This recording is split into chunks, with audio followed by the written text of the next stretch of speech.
Is tonight the night? The Blue Jays chasing that magic playoff number to clinch a playoff spot. Unfortunately, they had to watch the New York Yankees celebrate on the field last night right behind me as they clinched the division for the Jays. It's been a week full of highs and the lowest of lows.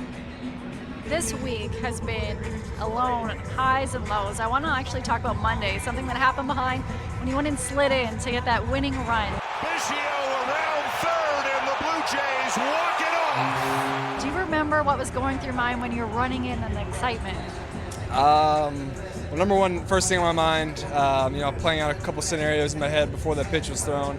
But number one was just trying to get a good secondary, making sure it was aggressive. So when Vladdy were to put the bat on the ball, I was going to be able to take off running at a good timing. So when I was running home, no one was telling me to slide or stand up, and I wasn't sure if the ball was hit at the left fielder or a little bit to his left, which it was. So I just kind of left no doubt and dove head first, and the play really wasn't as close as I thought it was going to be. It made for a dramatic, great moment. And then can you talk about what happened after being there with your teammates on the field and the elation surrounding you all? Yeah, those are the moments that you play for. I mean, this year is such a long season. The game of baseball is crazy.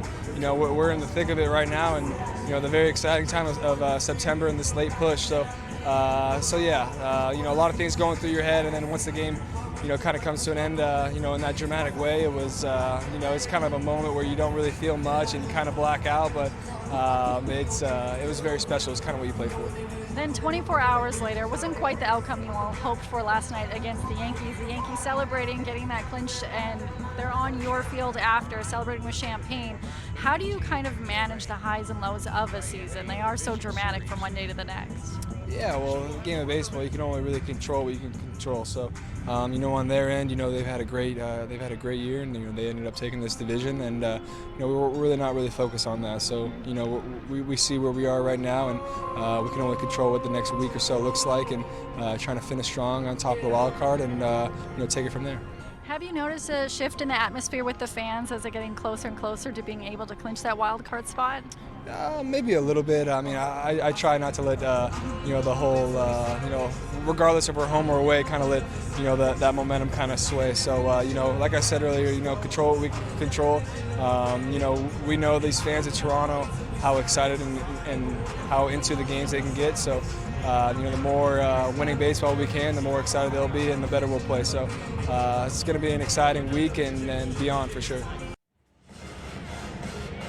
Now that magic playoff number for the Jays to clinch a spot in the postseason is down to one. What they would need to do tonight is beat the Yankees, but Boston would also need to beat Baltimore in order for the Jays to clinch that spot and for there to be a party in the clubhouse. If not, it'll be another day tomorrow where we're all hoping to see it happen.